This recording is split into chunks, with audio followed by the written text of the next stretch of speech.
Alien Queen says her larvae recognize my scent. Now they're crawling to me.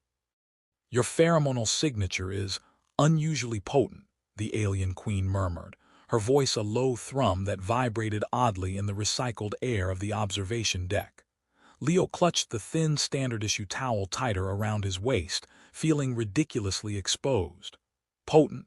Lady, I just wrestled a grease trap that fought back.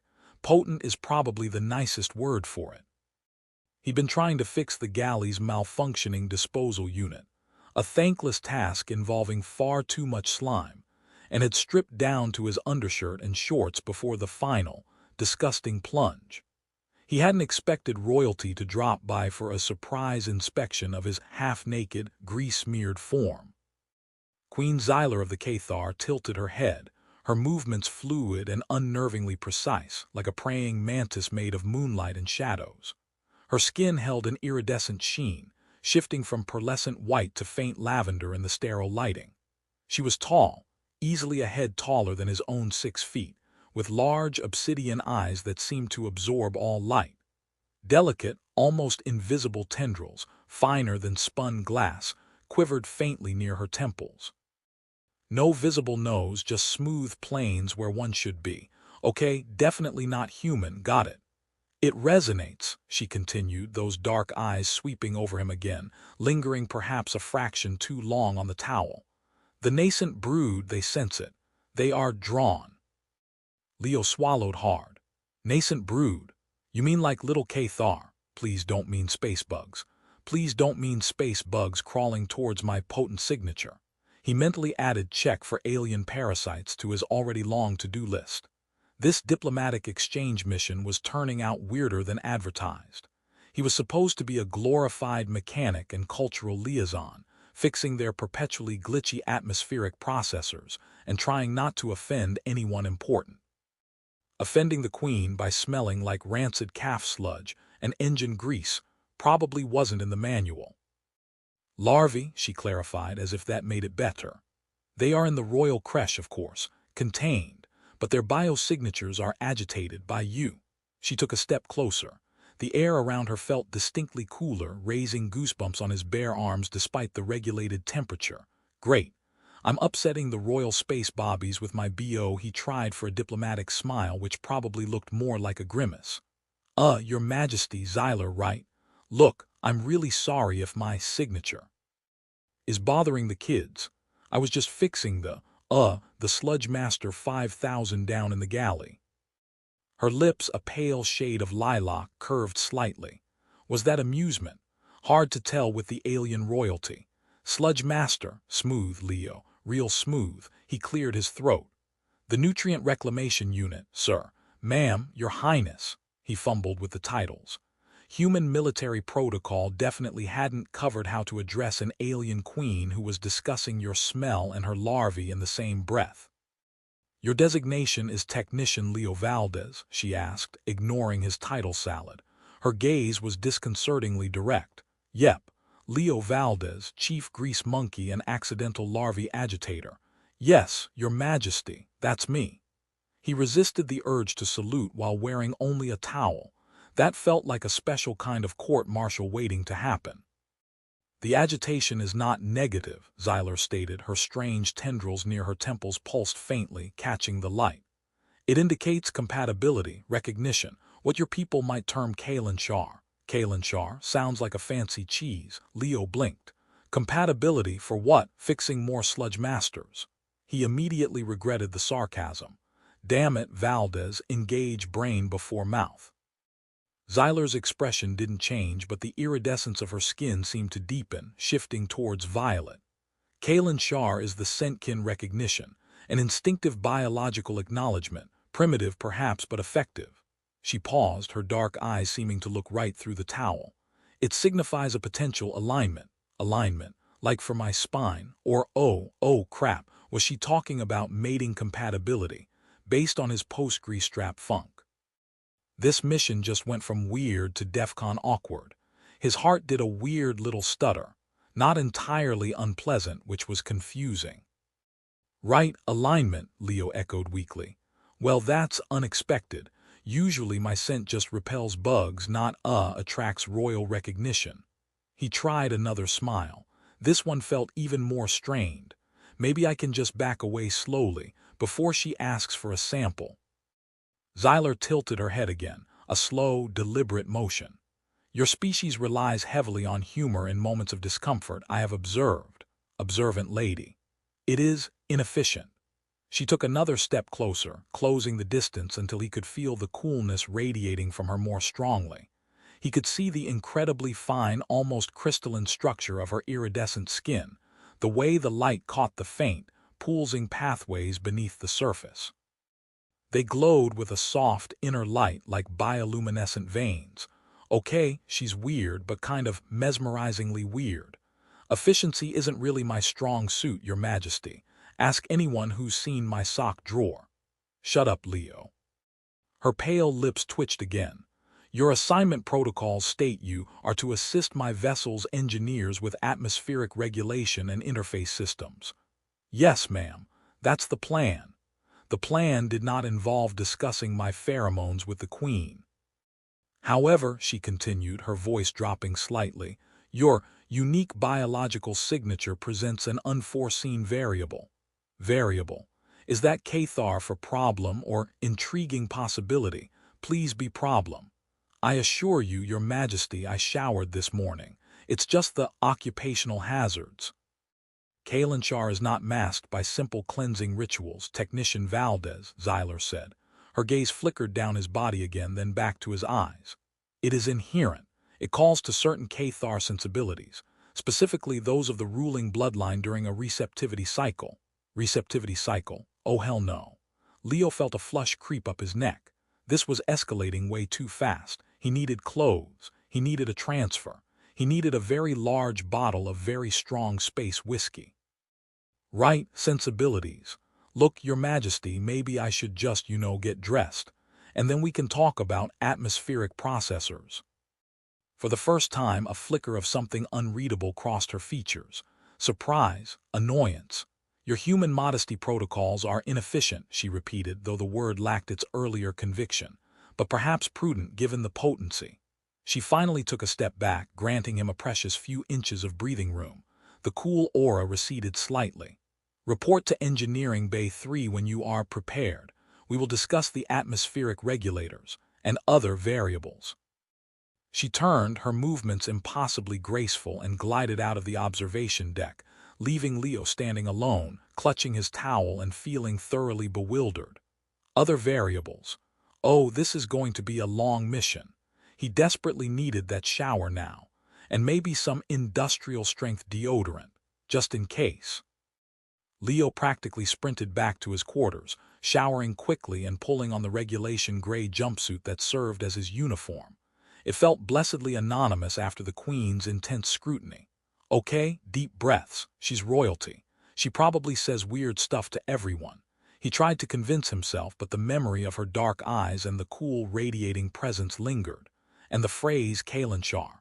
He made a mental note to look that up in the cultural database later, discreetly. Engineering Bay 3 was cavernous, filled with the low hum of alien machinery and the scent of ozone and something faintly metallic. Cathar engineers, slightly smaller than the Queen but sharing her iridescent skin and graceful movements, monitored glowing consoles. They glanced at him with polite indifference as he entered. Queen Xyler stood near a massive, pulsating conduit, conferring quietly with a stern-looking Cathar male whose skin had a more greenish tint. Must be the head engineer. Or maybe her consort. You don't think about that. Xyler turned as he approached, her expression as smooth and unreadable as before. Technician Valdez, you are prompt. Yeah, well, the threat of being a variable tends to light a fire under a guy.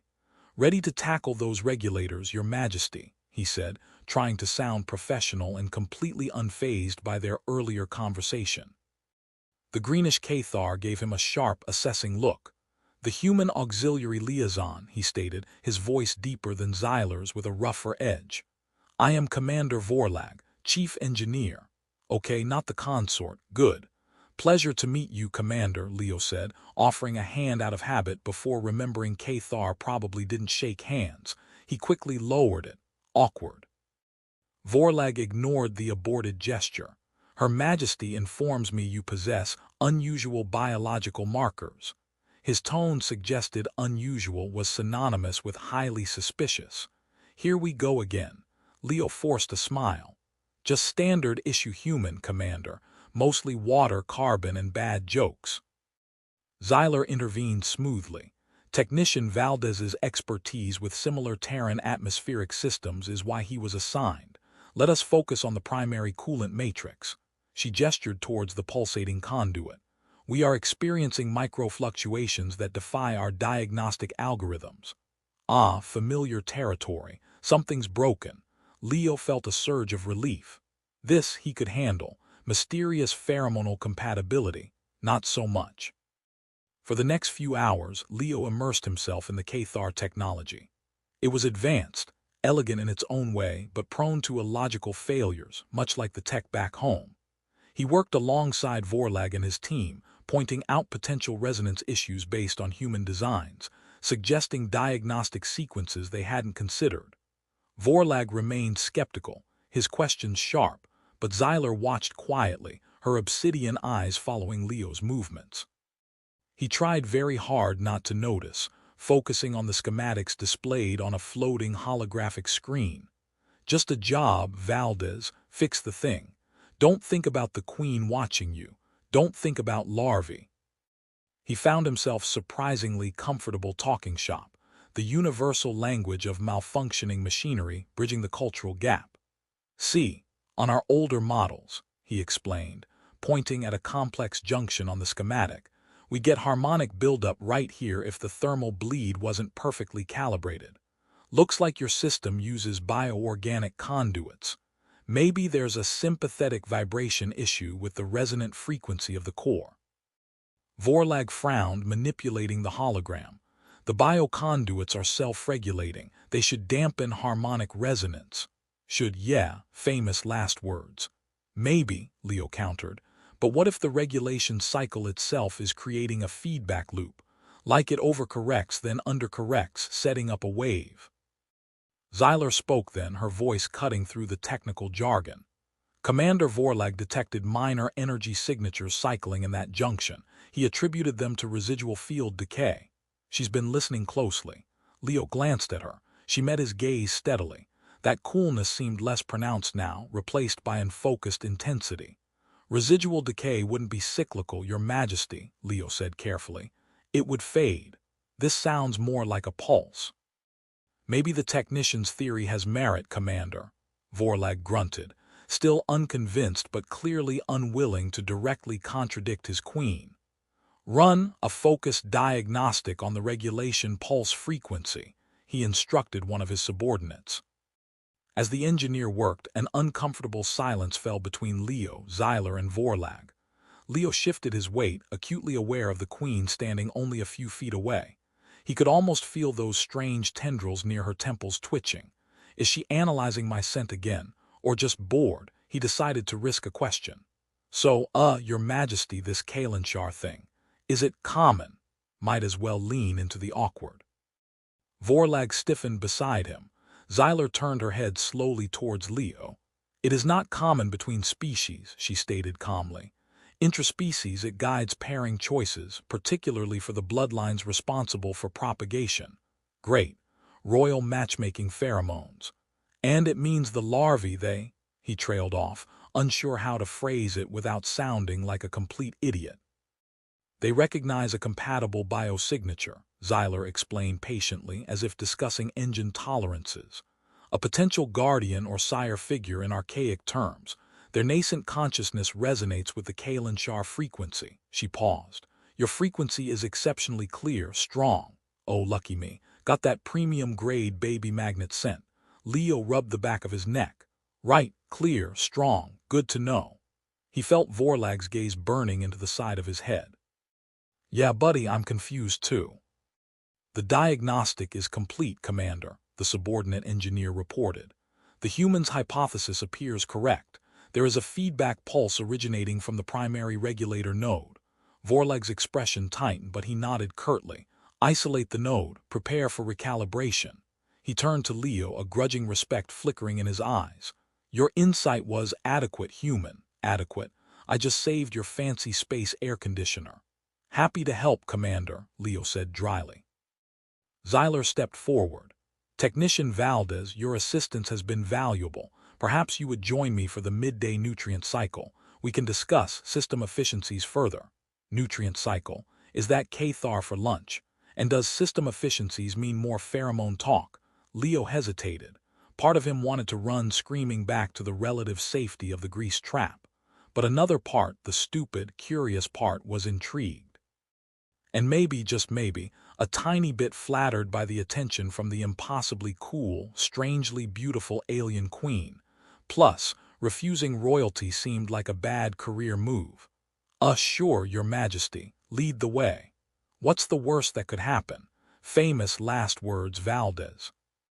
The nutrient cycle took place in a room that felt less like a mess hall and more like a tranquil garden.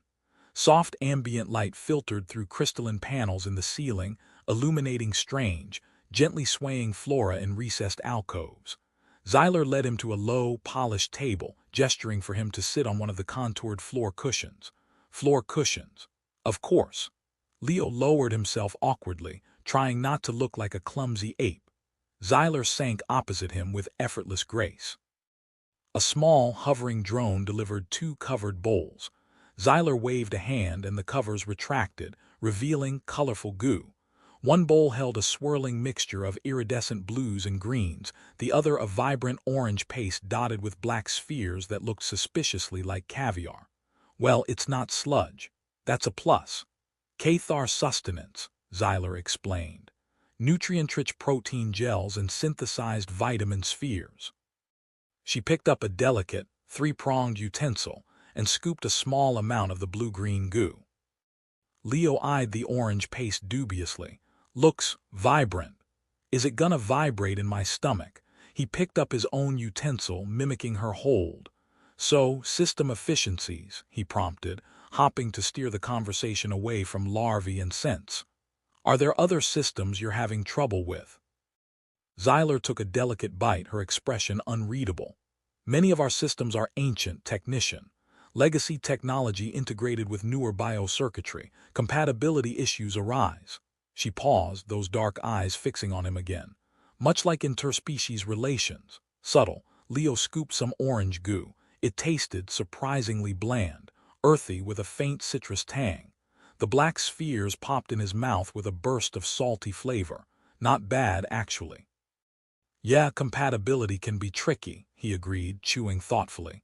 Sometimes you just need the right interface, or, a universal translator, or a really good therapist. Our translators facilitate basic communication, Xyler conceded. But understanding, true understanding, requires more than shared vocabulary. She gestured vaguely with her utensil. It requires empathy, shared context, or biological resonance. And we're back to the smell. He sighed internally. Look, Your Majesty, about the Kalen Shar. Xyler, she interrupted softly. In less formal settings, my designation is Xyler. Okay, progress. Or just making it easier to yell at me later. Okay, Xyler, about the Kalen Shar, I'm just a mechanic, a human mechanic. I don't have any biological resonance or larvae-attracting properties. That was probably just a sensor glitch. Or maybe I tracked something weird in from the galley. Please buy the sensor glitch theory. Xyler set her utensil down. The faint light caught the pulse points beneath her skin, glowing a steady, soft lavender. Our biosensors are precise, Leo Valdez. There was no glitch. She leaned forward slightly. And the resonance was confirmed by the Kresh monitors long before our encounter on the observation deck. Your arrival on this vessel triggered ripples. Ripples, great. I'm a walking pond disturbance. He felt his cheeks warm slightly. Ripples, he repeated. Okay. It is disruptive, she admitted, her voice losing some of its formality. My position demands stability, predictability. The Cathar High Council relies on continuity, especially concerning the royal bloodline. She looked down at her bowl. An unexpected Kalinshar, particularly with an off-worlder, complicates matters. Ah, politics. That he understood, sort of. So it's causing problems for you, politically. Potential problems, she corrected. If it becomes widely known, if it distracts from my duties. She looked up, meeting his gaze directly. And if the resonance proves persistent, like a rash or like something else. His heart did that stupid flutter again. So what happens now? He asked, trying to keep his voice steady. Do I get quarantined, scrubbed down with alien disinfectant? Maybe I should volunteer for quarantine. A faint smile touched her lips again. It transformed her face, softening the regal austerity. Standard Cathar protocol for unexpected Kalinshar involves a period of controlled proximity and monitored interaction. Controlled proximity, monitored interaction. That sounds suspiciously like dating. To assess the nature and depth of the resonance, she continued calmly. To determine if it is fleeting or significant. Leo stared at her. So, you want me to hang around, near you, so you can see if I keep resonating? This is insane. I'm having lunch goo with an alien queen who wants to monitor my smell compatibility. That is the logical course of action, Xyler confirmed. Commander Vorlag will likely object, but the determination falls under my authority. What if it is significant? Leo asked, the words out before he could stop them. Why did I ask that? Why poke the weird alien bear? Xyler's gaze intensified. The lavender glow under her skin pulsed a little brighter. That, she said slowly, would present a unique set of challenges and possibilities. The air between them suddenly felt charged, the cool aura around her replaced by a subtle warmth. Possibilities. Oh boy. Leo quickly looked down at his orange goo, needing a distraction. Right. Possibilities. He took another bite. It suddenly tasted a lot more interesting. Maybe controlled proximity won't be so bad after all. The next few ship cycles settled into a strange routine. Leo continued his work in engineering, mostly under Vorlag's grudging supervision. The commander treated him with professional coolness, though Leo occasionally caught him studying him with a speculative, slightly hostile gaze. Yeah, I wouldn't want me sniffing around my queen either, buddy. But Xyler made sure Leo was frequently included in meetings, consultations, and yes, nutrient cycles. Controlled proximity, indeed. They talked mostly about ship systems, cultural differences, Cathar history, which was long, complex, and involved a lot of ancient feuds. Leo found himself surprisingly fascinated. Xyler spoke of her people with quiet pride, but also a surprising pragmatism about their societal challenges. He learned Cathar society was highly structured, with intricate rules governing status and interaction, especially for the royalty. The Velax bonding, she explained one cycle over blue goo, wasn't just marriage. It was a deep, biosymbiotic link, crucial for political stability and the continuation of certain bloodline abilities. So my resonance is like throwing a wrench into centuries of tradition. Awesome. Does the Kalinshar always lead to Velax bonding? Leo asked cautiously. They were in Xyler's private meditation chamber, a space filled with softly glowing crystals and the gentle hum of what she called a Glyptis field. It was supposed to promote calm. Leo mostly felt awkward, because sitting cross-legged across from an alien queen you might be biologically compatible with is totally calming. Xyler tilted her head, considering. The crystals cast shifting patterns of light across her iridescent skin. Not always, it signifies potential, a foundation upon which a Velax bond could be built if nurtured by emotional compatibility, shared purpose, and mutual respect. Emotional compatibility, shared purpose. Okay, maybe not so alien after all, but usually between Cathar, right? Traditionally, yes, Xyler confirmed. Interspecies resonance is rare, almost mythical. She looked at him, her dark eyes searching his face, which makes your presence all the more perplexing. Tell me about it. He shifted on his cushion. So this whole monitored interaction thing, how long does it usually take to figure out if the resonance is significant? The assessment period varies, she replied. It depends on the intensity of the Kalinshar and the responses of the individuals involved. The air temperature in the chamber seemed to dip slightly. then warm again, a subtle fluctuation he was starting to associate with her unspoken thoughts or emotions. Her responses, or mine, or both. He felt a familiar heat rise in his own cheeks. Damn human blushing. So inefficient.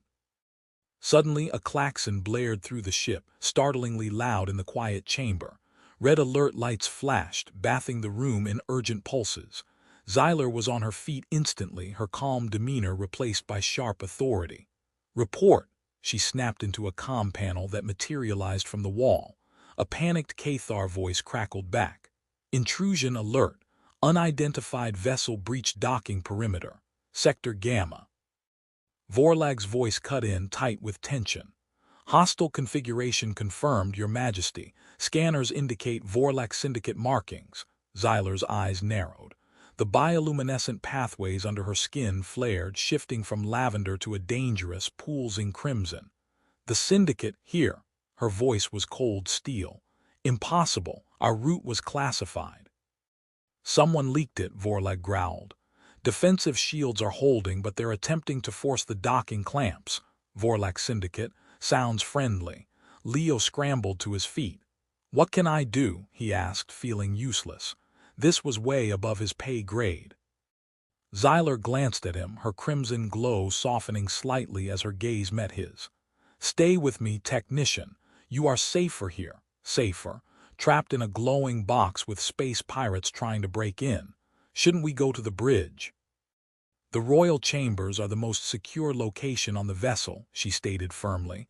"Vorlag will handle the defense." Another jolt rocked the ship, stronger this time. The lights flickered. "They're targeting the power conduits," Vorlag's voice crackled again. "Trying to disable shields."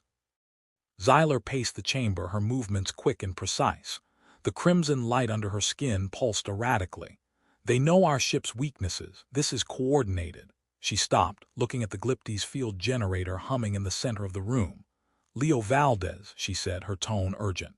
"Your understanding of energy systems, could you assist in stabilizing the field if the main power fails? It draws auxiliary power, but a surge could overload it." "Me. Stabilize alien mood lighting during a pirate attack. I can try," he said grimly. "What do I look for?" She quickly pointed out key conduits and control interfaces integrated into the chamber walls. "Monitor the energy flow matrix. If it spikes past the red threshold, initiate emergency dampening sequence Alpha 7. Alpha 7. Got it." He moved towards the indicated panel, his heart pounding against his ribs. This was definitely not in the job description. Explosions echoed from deeper within the ship. The floor vibrated beneath their feet. "Shields at 40%, Vorlag reported, his voice strained. "They've breached outer hull integrity near engineering. Crap, that's where my tools are." Xyler pressed her hand against the comm panel. "Vorlag, reroute auxiliary power to forward deflectors. Concentrate fire on their primary weapon emitters." She turned back to Leo, her eyes blazing. "How is the field?" Leo scanned the complex holographic display that had sprung up from the panel. Energy levels were fluctuating wildly, mirroring the power drains elsewhere on the ship. "It's jumpy," he reported, "getting close to the threshold." "Come on, baby, hold together." Another violent shudder ran through the deck. The lights flickered again, threatening to go out. The energy matrix spiked, shooting past the warning markers towards red. "Here it comes." Leo yelled, slamming his hand down on the panel, marked with the Cathar symbol for Alpha 7. Sparks flew from the panel. The Glyptis field flared blindingly bright, then dimmed to a dangerously low level, the soft hum dropping to a guttural growl. The lights in the chamber died completely, plunging them into near darkness, illuminated only by the faint, residual glow of the crystals and the crimson light pulsing under Xyler's skin. "Did it work?" Xyler asked, her voice tight in the sudden dark. "I think so." Leo squinted at the now dark panel. "It didn't explode anyway." He could hear her move closer in the darkness, feel the cool air stirring. Then her hand brushed his arm. He flinched, startled.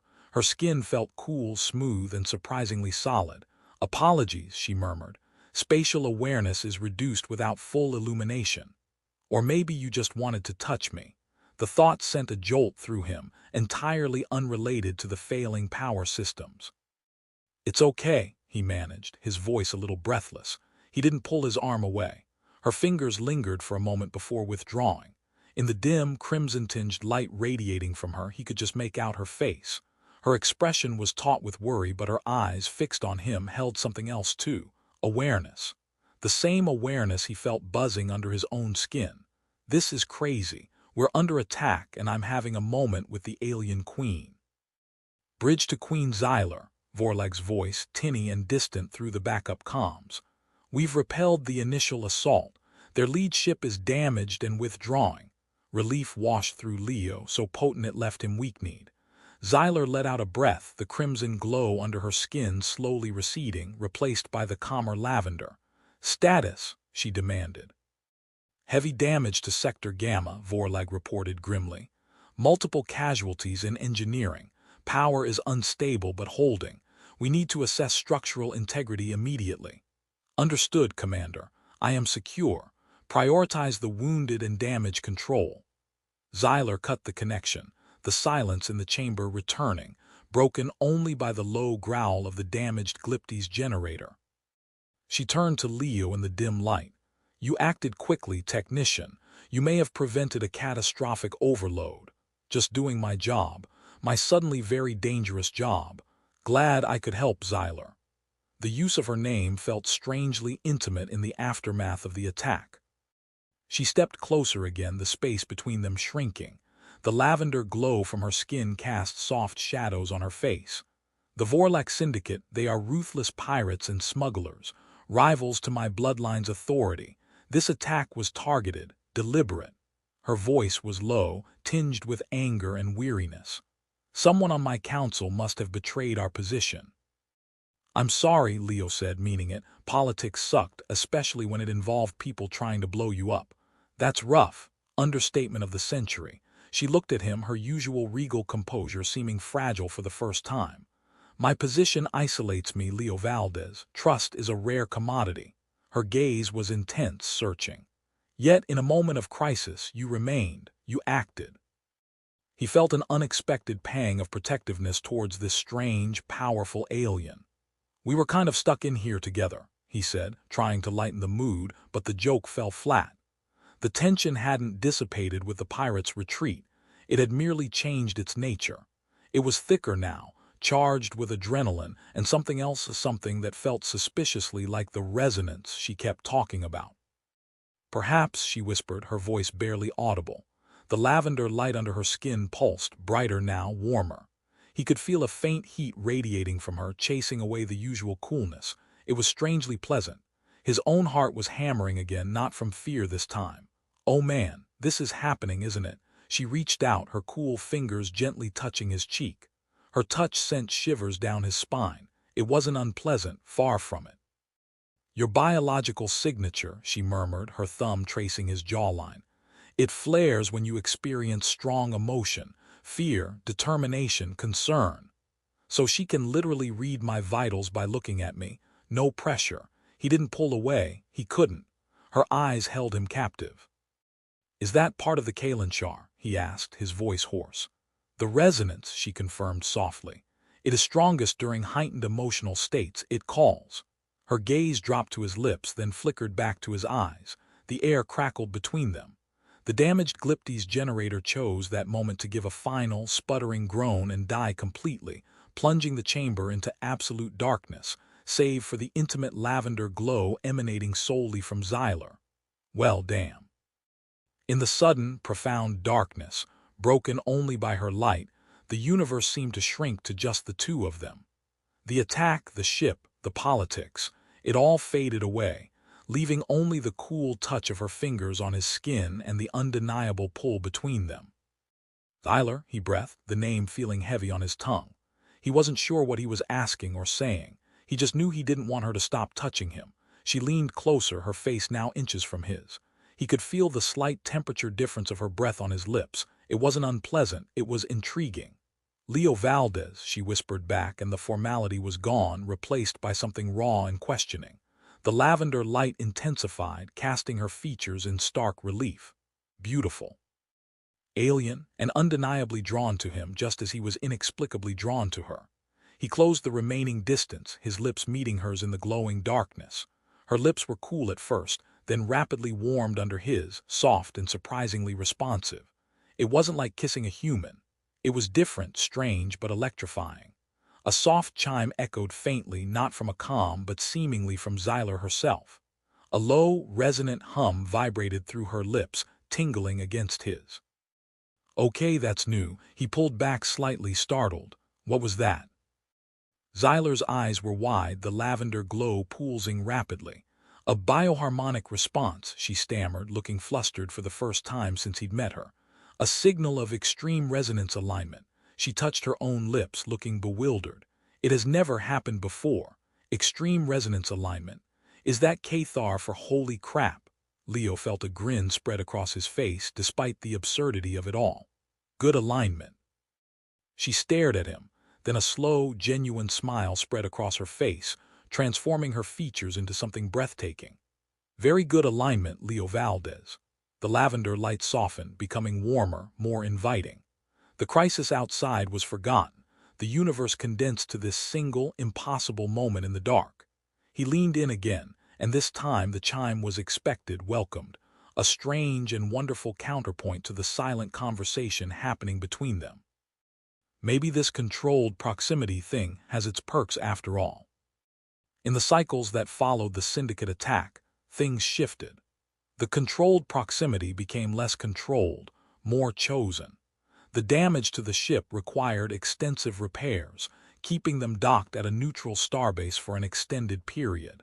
This enforced downtime threw Leo and Xyler together more often, away from the immediate pressures of command and engineering.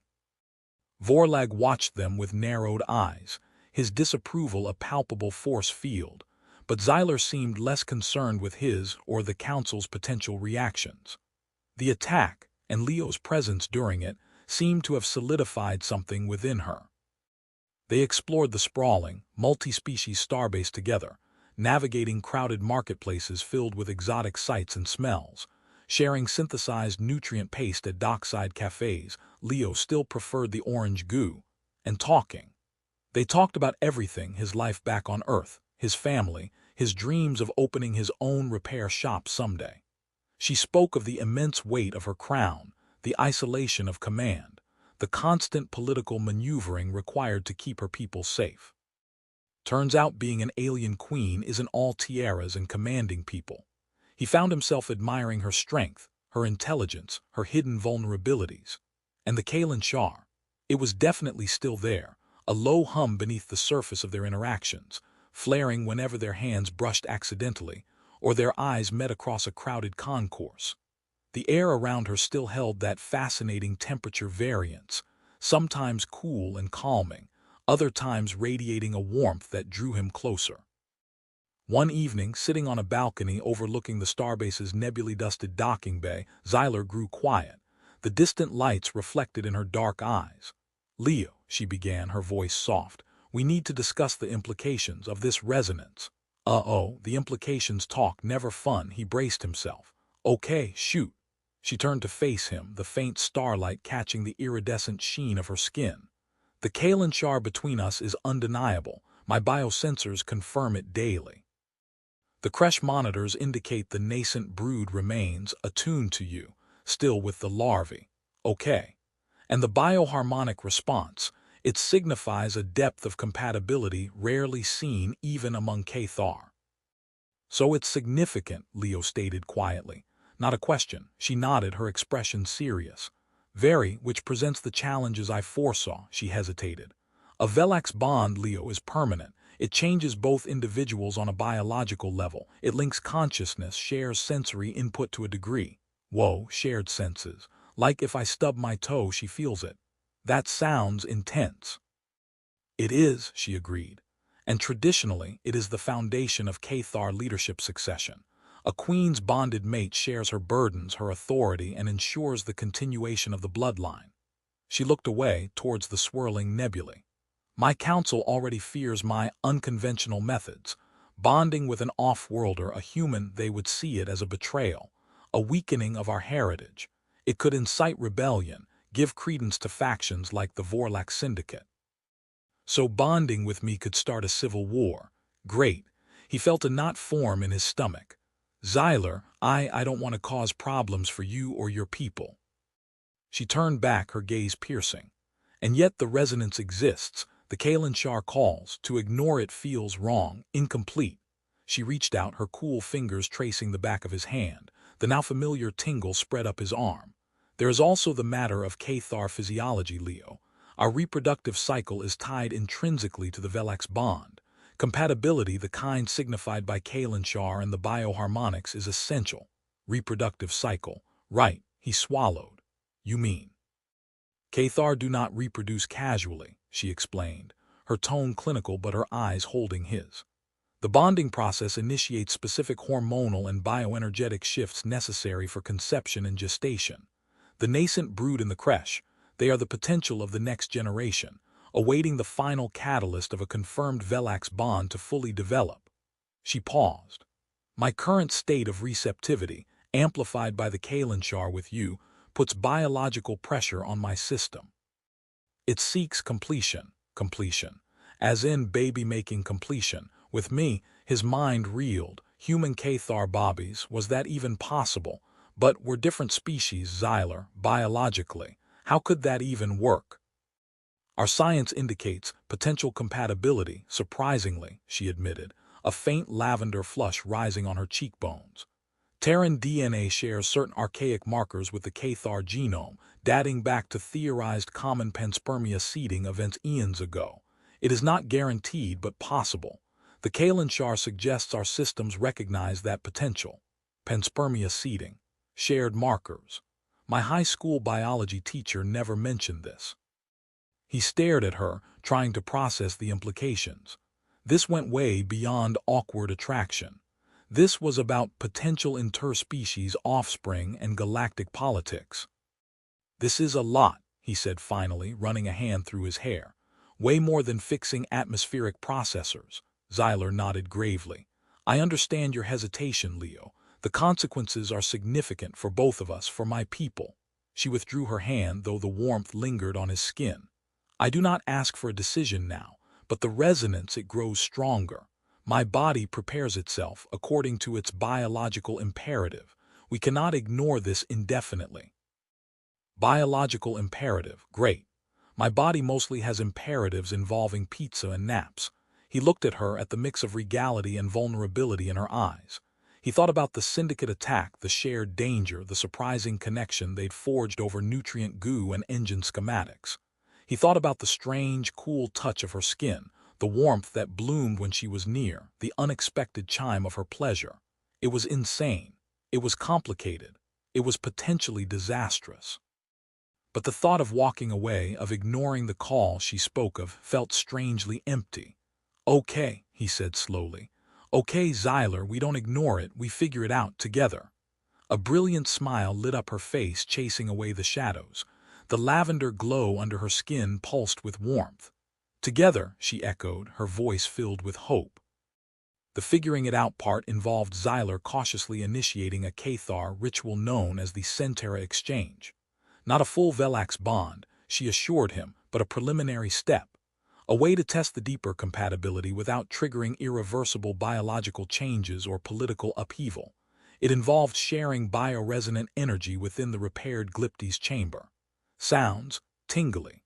Leo was nervous, but Xyler's calm confidence was infectious. They sat facing each other within the softly humming field, the air thick with anticipation.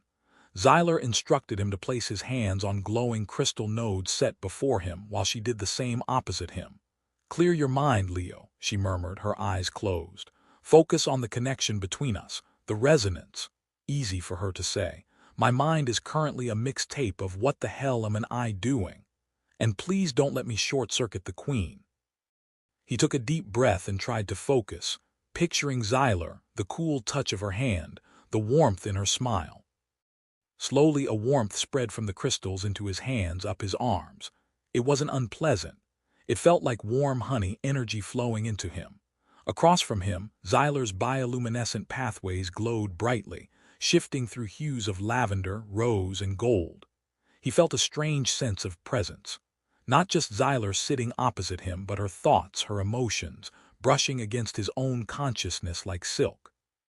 It wasn't intrusive, more like suddenly understanding the background music of her being. He sensed her apprehension, layered with a deep underlying hope. He sensed her awareness of him, a mix of fascination and affection that made his own cheeks heat. Whoa! Then he felt the flow reverse. Energy seemed to draw from him, flowing towards her. It wasn't draining, more like sharing.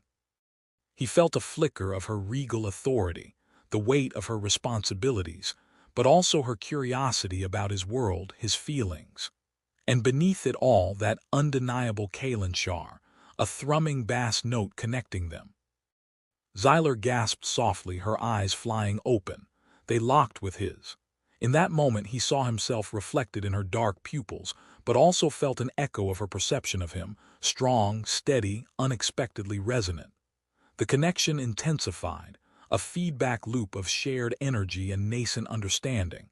It was overwhelming, intimate in a way simple touch could never be. He felt the truth of the Kalinshar not as a scent, but as a fundamental compatibility humming between their very essences. The bioharmonic chime sounded again, louder this time, resonating not just from Xyler but seemingly from the space between them, a physical manifestation of their connection. The Glyptis field pulsed around them, responding to the energy exchange. Then, as quickly as it began, the flow subsided. The glow from the crystals faded, leaving them sitting in the soft ambient light, breathless. "Leo," Xyler whispered, her voice thick with emotion. Her skin glowed with a soft, golden light he'd never seen before. The exchange, it was successful, more than successful. He felt different, calmer, yet more energized, and connected to her in a way that defied logic. "I felt it," he said, his own voice husky. "I felt you." A single tear, iridescent like a pearl, traced a path down her cheek. "No Cathar has ever shared the Centaur with such clarity," she murmured. "The potential for a true Velax bond, it is undeniable." Before Leo could respond, Vorlag's voice cut through the intercom, sharp and urgent. "Your Majesty, a priority communication from the High Council. They demand an immediate status report and clarification regarding the human liaison." "Oh crap, the Council." Xyler's golden glow flickered, replaced by a determined lavender. She met Leo's eyes, a silent promise passing between them. The figuring out wasn't over, it was just beginning. The audience with the Cathar High Council was conducted via hologram, their stern, ancient faces shimmering in the ship's briefing room. Vorlag stood rigidly beside Xyler, his expression unreadable but radiating disapproval. Leo stood slightly behind Xyler, feeling distinctly out of place but refusing to hide. Xyler had insisted he be present. United front, I guess. Even if the front involves explaining interspecies pheromones to grumpy alien elders. "Queen Xyler," the eldest counselor began, his voice like shifting gravel, "reports of the Vorlak Syndicate attack reached us. Troubling. More troubling are the whispers regarding your association with the Terran technician." His gaze flickered towards Leo, dismissive and cold. Xyler met the counselor's gaze without flinching. "Technician Valdez proved invaluable during the attack, Counselor. His expertise prevented further damage." "Yeah, stick it to him, Xyler." "His expertise is not in question," another counselor interjected, a female with sharp features. "His proximity is. Rumors of Kalinshar resonance circulate. Unsubstantiated, we trust." Xyler took a breath. Leo held his. "The resonance is present, counselors," Xyler stated calmly. "Confirmed by standard protocols." A collective murmur rippled through the holographic council members. Vorlag visibly stiffened.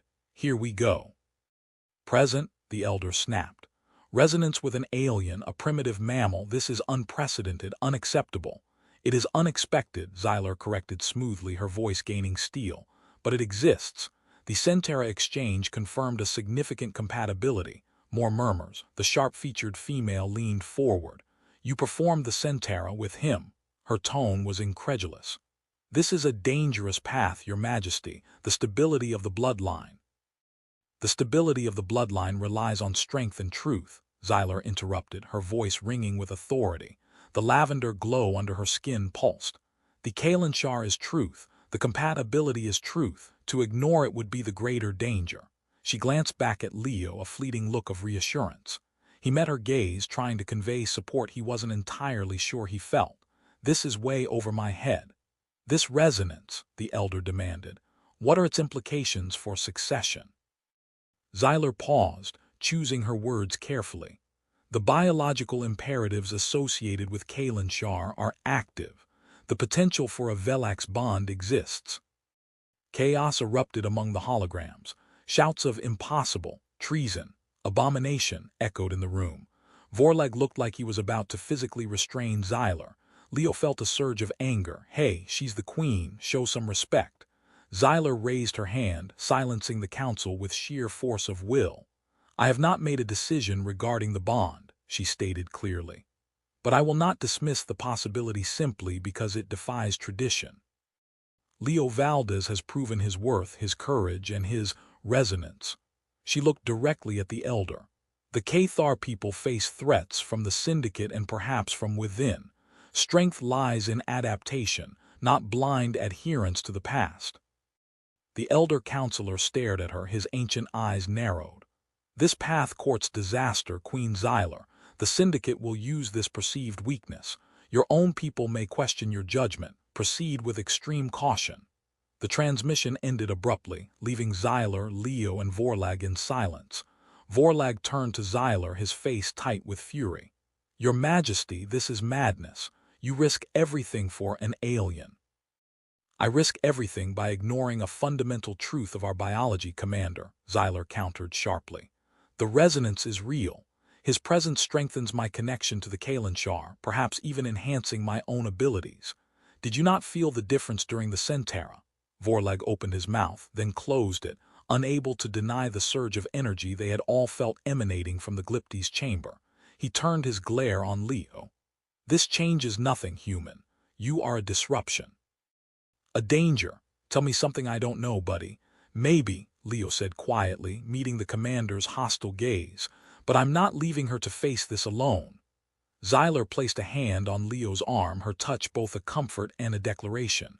We face it together, Commander. Vorlag scoffed and stormed out of the room. Leo looked at Xyler. Well, that went about as well as expected. She gave him a weary smile. They are bound by tradition. It will take time for them to accept. Or they'll try to get rid of me, Leo added grimly. That is a possibility, she admitted. Which is why we must proceed carefully. But Leo, she stepped closer, her eyes searching his. The Centera, it showed me more than just compatibility. It showed me you, your heart, your strength. It solidified my own feelings. Feelings, plural. His own heart gave a hopeful leap. Yeah, he whispered, mine too. The intimacy they had discovered deepened in the following cycles, no longer hindered by uncertainty. The shared energy of the Centera lingered, creating a subtle awareness between them even when physically apart.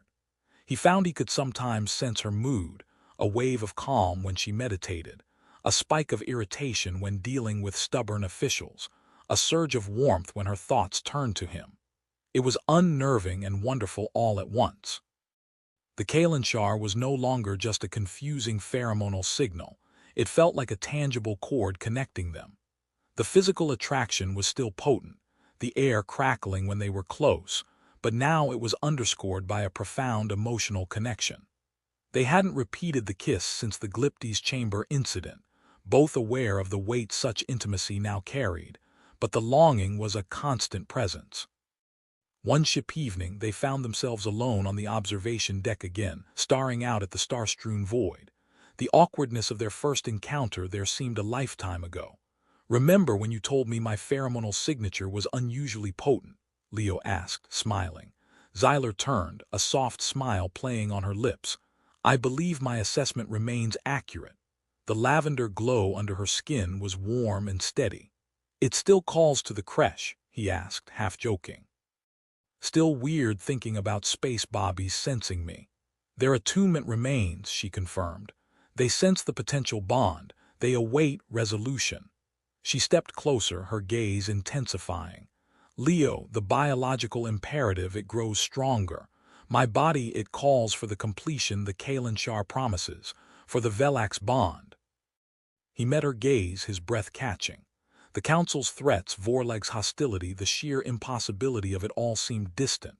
All that mattered was her, the connection humming between them, the future hinted at by the Centera. "Are you asking me, Xyler?" Her eyes searched his. "The bond must be freely chosen by both. It is permanent. It will change us. It will bind us, heart, mind, and biology. It may bring danger upon us both. But yes, Leo Valdez, I am asking." His heart hammered against his ribs. This was it, the point of no return. He thought of Earth, of his old life, his simple dreams. Then he thought of Xyler, of her strength, her unexpected vulnerability, the way she made him feel seen, resonant, essential. He thought of the future, uncertain and dangerous, but shared. "Yes," he breathed, the word feeling utterly right. "Yes, Xyler, I choose the bond with you." Relief and joy flooded her face, so potent the lavender light flared into brilliant gold. She reached for him, her cool hands framing his face. "Leo," she whispered, her voice thick with emotion. He leaned into her touch, closing the space between them. This kiss was different from the first. It wasn't tentative or exploratory. It was a seal, a promise. The bioharmonic chime resonated around them, deep and true, a sound of two souls, two species, finding their alignment against all odds. Her lips were warm now, alive, molding against his with an urgency that mirrored his own. He wrapped his arms around her waist, pulling her close, feeling the steady pulse of the light beneath her skin against his chest. It felt like coming home, to a place he never knew existed. The bonding itself wasn't immediate. Xyler explained it required specific preparations, alignment with Cathar biorhythms, and a secure location. But the decision, the commitment, changed everything. A palpable sense of peace settled between them, even amidst the lingering political tension. Vorlag remained frosty, but seemed resigned, focusing his energy on ship repairs and security upgrades. News of the Queen's intent to explore bonding protocols with the human had filtered through the crew, met with reactions ranging from disbelief to cautious curiosity. No open hostility yet. The Council remained silent, a watchful, waiting presence. The time finally came. Xyler led Leo not to the Glypti's chamber but to a smaller, more private sanctuary deep within the royal quarters. It was simple, adorned only with living, bioluminescent mosses coating the walls, casting a soft, green glow. In the center was a single, low platform. "The heart chamber," Xyler explained softly, "where true Velak's bonds are forged. No pressure." They knelt facing each other on the platform. Xyler took his hands, her cool skin sending familiar tingles through him. "There is no turning back after this, Leo. Are you certain?" He met her glowing lavender eyes, saw the love and trust shining there, felt the unwavering certainty of the Kalinshar humming between them. "More certain than I've ever been," he replied honestly. She smiled, a radiant, trusting expression that stole his breath. "Then let us begin." She closed her eyes and instructed him to do the same. The process wasn't like the Centera's energy exchange. This was deeper, more profound. He felt her consciousness gently brush against his, not just sharing emotions but merging thoughts, memories, senses. He saw flashes of her childhood on a world of shimmering crystal cities, felt the weight of her coronation, the sting of betrayals, the fierce love she held for her people. He felt her deep-seated fear of failure, hidden beneath layers of regal composure. She, in turn, experienced his life, the warmth of Earth's sun, the frustration of a broken engine, the easy camaraderie with his old crew, the quiet loneliness he hadn't admitted even to himself, his awe and growing love for her. There was no resistance, only acceptance. Their minds touched, intertwined, learned. Then came the biological shift. He felt a warmth spread through his veins, originating from where their hands were joined, a subtle energy rewriting something fundamental within him. It wasn't painful, just transformative. He felt Xyler tremble, felt the corresponding shift within her, the final catalyst activating ancient pathways. The Kalinshar flared between them, no longer just a call but a completed circuit, a bond solidified on every level: mental, emotional, biological.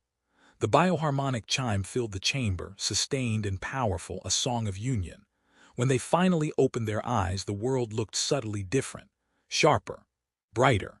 He looked at Xyler, truly saw her, felt her joy, her relief, her love as if it were his own.